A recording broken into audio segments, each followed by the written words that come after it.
A huge bank has just made a bold claim about gold. And no, it was not a price prediction. It was something even more amazing and actually a little bit shocking. I'll explain as we explore.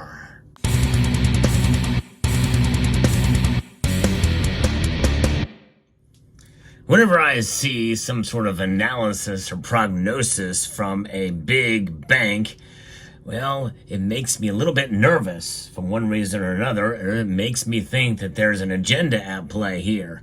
Because what kind of bank would tell you to go out and buy gold, especially at an all-time high? And that's exactly what this bank is saying to do. It's Bank of America, which is probably my least favorite of the big banks. It's not saying much. I'm not a big fan of any of them.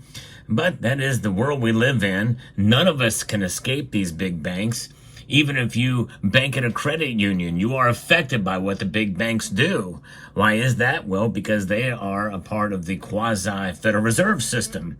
Yes, indeed, they do interact, and they are a part of, and they help to shape policy out there. So notwithstanding, what is Bank of America really saying here? Well, in a recent piece here from Business Insider, they're saying that gold is outperforming tech stocks this year, and investors should keep buying. Yeah, that's pretty remarkable, and that is true. And that gold is performing so well, it keeps on breaking records in terms of its nominal price. But keep in mind, how is the price of gold really measured? In these. But this is not the same as it was last year by any stretch. In fact, last year, this was worth 2.9% less, according to the most conservative measures of inflation from the Consumer Price Index. So it really doesn't mean a whole heck of a lot. Gold has still not reached its all-time high adjusted for inflation, which is the loss of value of this. Why? Because of two things. Number one, the government spending, and number two, the Federal Reserve printing more of these. But they're not just printing them, they are digitizing them. So therefore, when we see the price of gold go up so high, well, it makes you wonder how much room does it have to move? Well, according to Bank of America, they say it could go higher. Now, I'm not necessarily in full agreement of that, even with what the Federal Reserve is going to be doing here in September. Because, there's only so much more a metal or a commodity can keep continuing to climb before it starts to reach the apex, and then we start to see it move in the opposite direction. Yes, down. There's a number of things that could send gold back in the other direction. There's not too much more that could continue to send it higher, although there's enough of those small few things that could send it higher, and those are much more likely to happen than the other direction. And maybe I'll talk about that in another video, but let's talk a little bit more about what Bank of America and where they are right, and also why we should be skeptical of this analysis. Because I think it's a good idea to look at both sides of the issue. And really is, when you think about it, all issues, including in the world of precious metals, there really is only two sides for most, or in that third side very well leans one direction or another. It's hard to have a neutral stance these days with anything, but I'm going to try to provide some balance in this, and some of this analysis and what we should be doing here. Now, gold's year-to-date rally of about 20% is outperforming the U.S. stock, the tech stocks, and it's pretty remarkable. And what is this Bank of America strategist, Michael Harnett, he's advising us to buy gold amid these record high prices. Why? Because of potential Fed rate cuts that could actually stoke fresh inflation. In other words, we could see inflation start to tick back up again, which would be bullish for gold. But keep in mind, the Federal Reserve has already started their easing policy, and they're printing more dollars and digitizing more. Really, that's really what's happening more so than anything, is they're digitizing more dollars. And that is part and parcel to why gold's price continues to climb. And silver, too.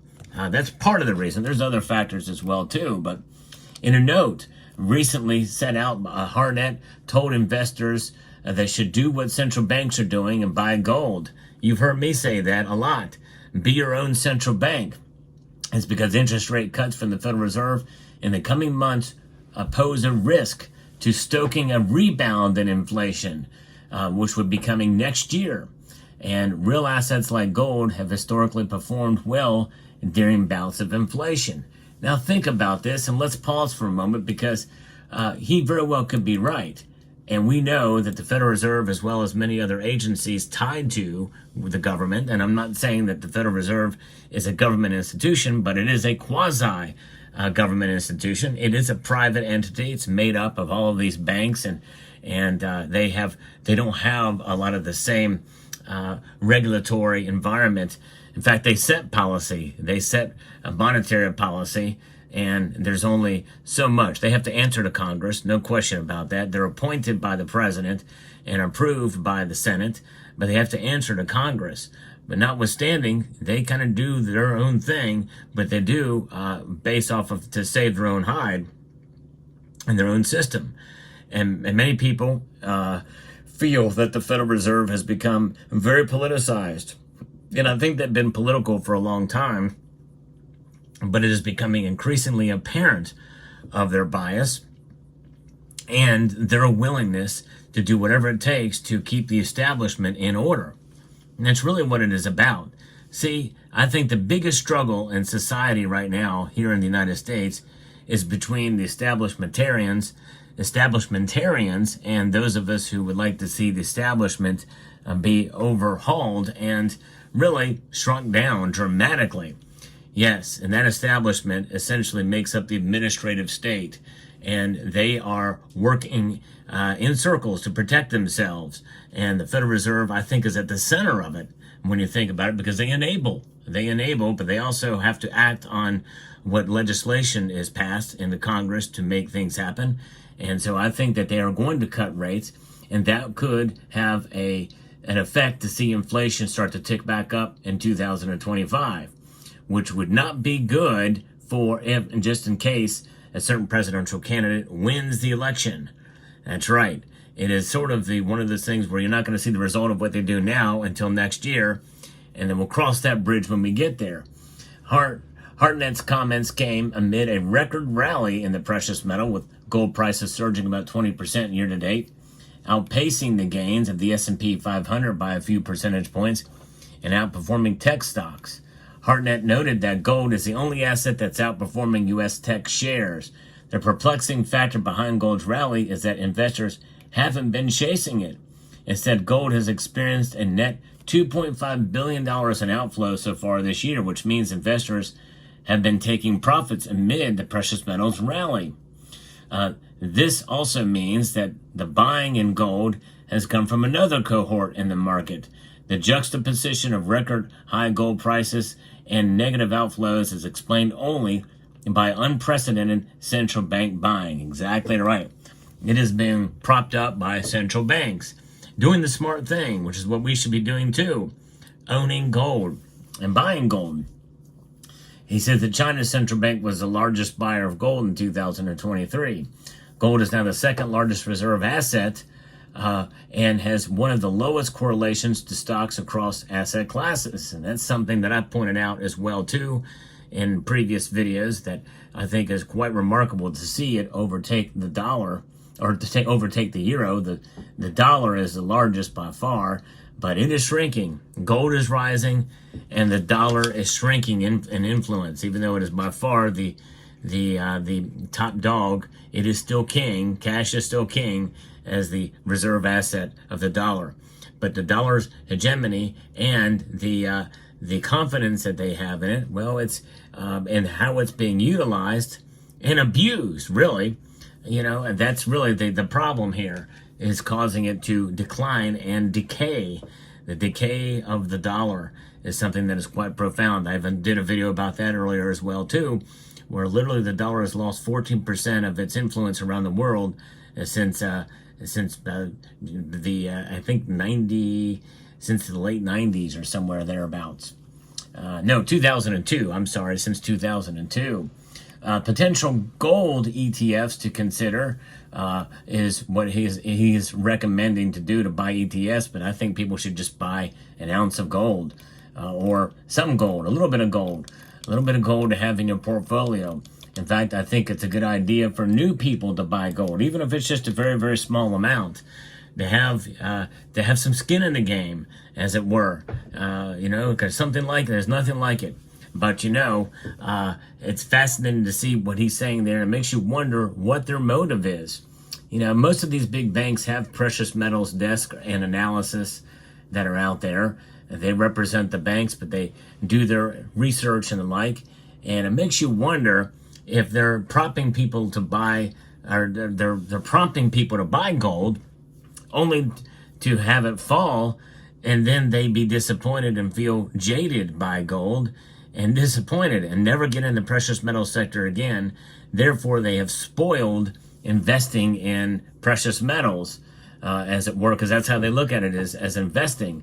Like it's going to just keep going up and up and up. Well, what goes up must come down and must normalize to some extent. And that very well could happen with gold too. Looking at it as an investment and buying it in form of ETFs and the like, you really don't have as much skin in the game as you were if you buy actual physical gold in your hand. So he's telling you to buy ETFs, and there's nothing wrong with that. I don't condemn people for buying ETFs. It's very easy. Less fees associated with it. The premiums for gold are definitely a hindrance, but there's nothing like having the physical in your hand, because in the end, what are ETFs? They simply are exposure to the price of gold, not gold itself. You really only own gold when you hold it. That phrase, that saying, and it's ever so true. And so that is the thing. And so I think he's thinking that people do it and it crashes, and you turn off gold buyers in the future. I'll never invest in precious metals again because some analyst said I should be buying a whole lot of it now, and the price has gone down through natural market. Then they're likely to turn off any investors in that strategy, in that class. So we'll see how it plays out. But fascinating. I can't help to think that might be one motive why a big bank would tell you to buy an asset class, hoping that it will crash, and then you be jaded and never buy again because of that. Because they really don't want you to buy gold. They don't want you to be independent of what they are a part of. And that is the asset classes that they want you to buy, which is paper, electronic, digital, and tied to that very bank. So nonetheless, there we go. That's my sort of skeptical opinion about some of this analysis. But it's interesting nonetheless. I agree with it, but I agree with buying and with the understanding and education behind the reason why you do it, not just because the prices may go up or go down. And understand what gold is and how it has survived for thousands of years as a store of value and wealth. And by the way, there's a big difference between value and price. And when you come to understand that, then gold becomes a whole heck of a lot more attractive to you, no matter what the price is. So there you have it. Let me know what your thoughts are in the comment section down below. Hope you found this video informative, insightful, and educational. Would like to extend a multitude of gratitude to each and every one of you for taking the time to watch, and to encourage you to please rate, share, comment, and subscribe.